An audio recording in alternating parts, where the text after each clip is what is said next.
ऐसी भूमि जिसे आबादी स्थल के लिए आवंटित किया जा सकता है। जी हाँ, ग्राम पंचायत के अंदर। साथियों, वैसे तो इस यूट्यूब चैनल के ऊपर मैं बहुत सी वीडियो बनाता रहता हूँ, लेकिन आज की इस वीडियो में हम जानकारी करेंगे कि आबादी स्थल के लिए, यानी कि आप अगर गाँव के अंदर रहते हैं, तो वहाँ पर आपको भी भूमि का पट्टा हो सकता है। जिन लोगों के पास ग्राम पंचायत के अंदर ज़मीन नहीं होती है मकान बनाने के लिए, तो सरकार की ओर से इस प्रकार की योजना के तहत ग्राम पंचायत ऐसे लोगों को भूमि का पट्टा दे देती है जिन लोगों के पास अपनी भूमि नहीं होती है। तो आइए आज की इस वीडियो में हम विस्तार से जानेंगे कि उत्तर प्रदेश राज्य संहिता 2006 और नियम 63 ऐसी भूमि जिसे आबादी स्थल के लिए आवंटित किया जा सकता है। तो चलिए वीडियो को विस्तार से शुरू करते हैं। लेकिन उससे पहले आपसे गुजारिश है कि अगर आप लोग इस यूट्यूब चैनल पर पहली बार आए हैं तो कृपया चैनल को सब्सक्राइब कर दें और साथ में बेल आइकन की घंटी को दबाना ना भूलें। तो चलिए चलते हैं।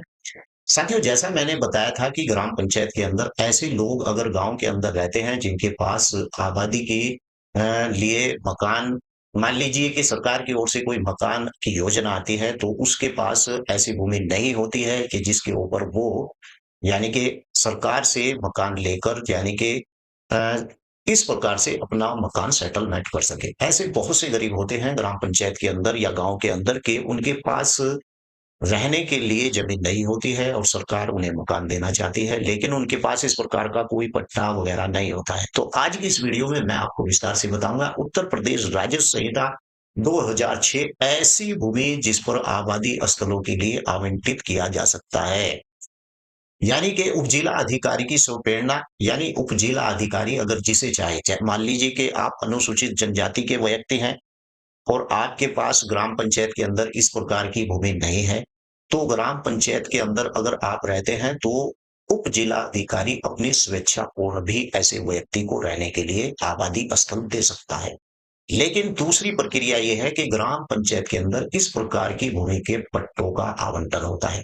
और मैंने बहुत सी वीडियो के अंदर बता रखा है कि सरकारी भूमि का पट्टा क्या होता है और ग्राम पंचायत के अंदर, यानी कि अगर भूमि का पट्टा आवंटन होता है तो उसे आवंटन कहा जाता है। मान लीजिए कि आपके पास गांव में रहते हैं और आपके पास इस प्रकार का कोई मकान नहीं है जिस के ऊपर आप, ऐसी भूमि नहीं है जिसके ऊपर आप मकान बना लें, तो उस ग्राम पंचायत प्रधान का यही कार्य होता है कि आपको कहीं से ना कहीं से इस प्रकार की ग्राम पंचायत के अंदर से भूमि उपलब्ध कराए और इसकी एक पूरी प्रक्रिया होती है जिसके आधार पर आपको ग्राम पंचायत के अंदर यानी पट्टा मिल जाता है।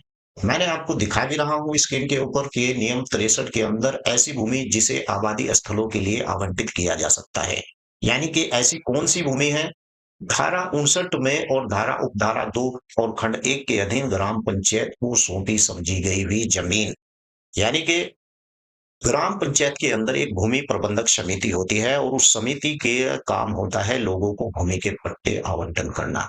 यानी कि भूमि प्रबंधक समिति और जितनी भी ग्राम पंचायत के अंदर जमीनें ग्राम पंचायत के अधीन आती है, चाहे वो नगर पंचायत प्राधिकरण हो या फिर ग्राम पंचायत प्राधिकरण हो, अगर इस प्रकार की जितनी भी भूमि आती है, वो सब भूमि प्रबंधक समिति के ही अधिकार में होती है।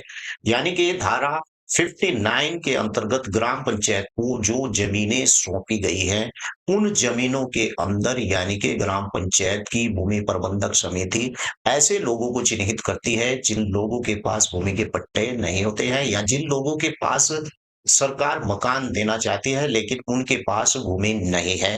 तो इस प्रकार के लोगों को ग्राम पंचायत के अंदर, यानी कि भूमि के पट्टे का आवंटन होता है। वैसे मैं आपको बता दूं कि भूमि के पट्टे का जो आवंटन होता है वो कई प्रकार का होता है और कितने प्रकार का होता है ये मैंने पहली वीडियो में बता भी रखा है। लेकिन मैं आपको बता दूं कि वन का पट्टा, चरागाह की भूमि के ऊपर कृषि भूमि का पट्टा भी हो सकता है आपको, लेकिन स्वार्थिक उपयोग की भूमि के ऊपर असामी के पट्टे आपको हो सकते हैं। यहीं पर आपको जानकारी रखनी चाहिए कि अगर आप ग्राम पंचायत के अंदर किसी भी कार्य को करते हैं, जैसे कि कृषि से संबंधित या नाई या धोबी से संबंधित, तो इस प्रकार के व्यक्ति को ग्राम पंचायत के अंदर कृषि भूमि का भी पट्टा हो सकता है और उस व्यक्ति को रहने के लिए आबादी के अंदर, यानी मकान के लिए भूमि का पट्टा भी हो सकता है।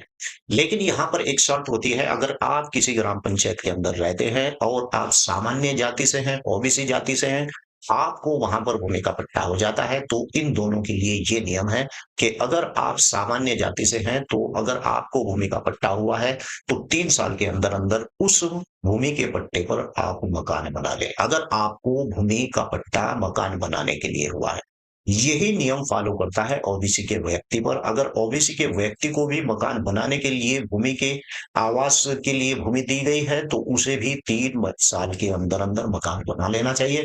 अगर 3 साल के अंदर-अंदर ये दोनों कैटेगरी के व्यक्ति मकान नहीं बनाते हैं, तो ये समझा जाएगा कि इन लोगों को भूमि के पट्टे की आवश्यकता नहीं थी और वो भूमि वापस ग्राम पंचायत को चली जाती है। लेकिन यहाँ पर अनुसूचित जनजाति के व्यक्ति को छूट है, क्योंकि अनुसूचित जनजाति के व्यक्ति चाहे अगर उन्हें पट्टा हुआ है, तो चाहे कितने भी साल हो जाएँ या 10 साल या 12 साल, अगर उनकी भूमि खाली पड़ी हुई है, तो इस प्रकार का नियम उनके ऊपर लागू नहीं होता है। उन लोगों का भूमि का पट्टा जो मिला था आवास के लिए, कभी वापस नहीं होता है। तो इस बात की जानकारी आपको ज़रूर होनी चाहिए कि अगर आप ओबीसी और सामान्य वर्ग के व्यक्ति हैं, तो 3 साल के अंदर आप उसके ऊपर मकान ज़रूर बना लें। आपका भी अगर कोई इसी प्रकार का सवाल है, तो वीडियो के नीचे ज़रूर लिख दें, मैं उस टॉपिक पर भी वीडियो बना दूँगा। और अगर आप मुझसे लाइव होकर बात करना चाहते हैं, तो ज़ूम एप्लीकेशन आप अपने मोबाइल में डाउनलोड कीजिए और ऐसे ही आप मेरे सामने आकर अपना सवाल और लाइव होकर आप और मैं बात कर सकते हैं एक-दूसरे से। कोई भी आपका मसला हो तो आप और मैं उस पर चर्चा कर सकते हैं। वीडियो कैसी लगी है, वीडियो को ज़रूर लिख कर बताएँ। चैनल पर अगर पहली बार आए हैं, तो चैनल को सब्सक्राइब ज़रूर कर लें। जय हिंद, जय भारत, खुदा हाफ़िज़।